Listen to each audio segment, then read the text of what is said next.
Konting alug-alug lang, bilog na agad yung kanin ko. Madali lang ang paggawa ng rice balls na to. Yung ulam at kanin magkasama na dito. O di ba? Ang ganda ng itsura. Yung ulam nasa ilalim niya. Gagamit tayo ng isang lata ng meatloaf. Aalisin natin yung 4 na gilid nito.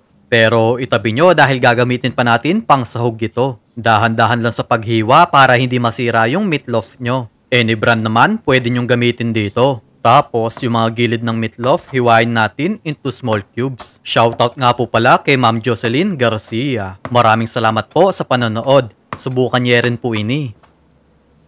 And then hiwain natin ng maninipis. Dahil low budget recipe ito, meatloaf yung ulam na gagamitin ko dito. Kaya kung nagtitipid kayo, perfect sa inyo ito. Magpainit na tayo ng mantika. Pirituhin natin to into medium heat.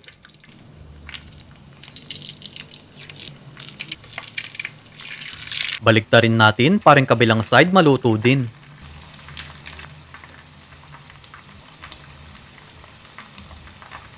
Then, ilagay natin sa strainer para matanggal ang excess oil. Yung mga non-stick pan, silicone utensils at yung chopping board na ginagamit ko, nasa comment section kung saan ko nabili ang mga ito.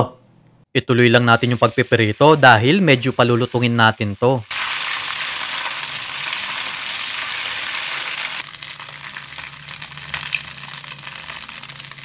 Tapos, maggisa tayo ng bawang.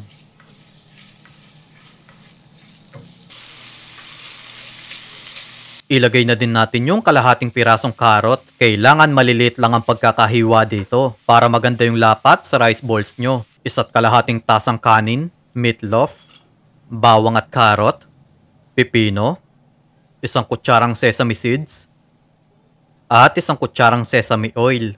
So, haluin lang natin itong mabuti.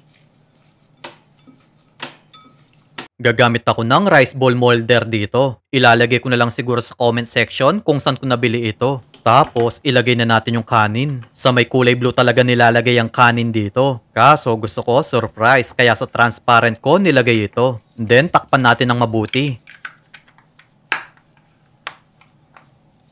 Tapos, alug-alugin.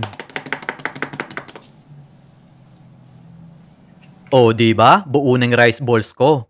Ulitin lang natin yung ganitong procedure. Kahit mura lang ang mga ingredients natin dito, kaya natin pasarapin at gawing social ito. Next, alugin ulit natin.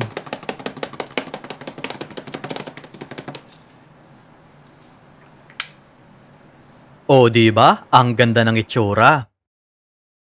Ipailalim natin yung meatloaf dahil dito natin ipapatong yung rice balls. Kaya kung gusto nyo pa ng mga murang recipe na katulad nito, mag-follow lang kayo kay Lokong Kusinero para ma-update kayo sa mga susunod na video. Heto ng complete list of ingredients ng ating easy rice balls recipe. Bye-bye! Bye-bye!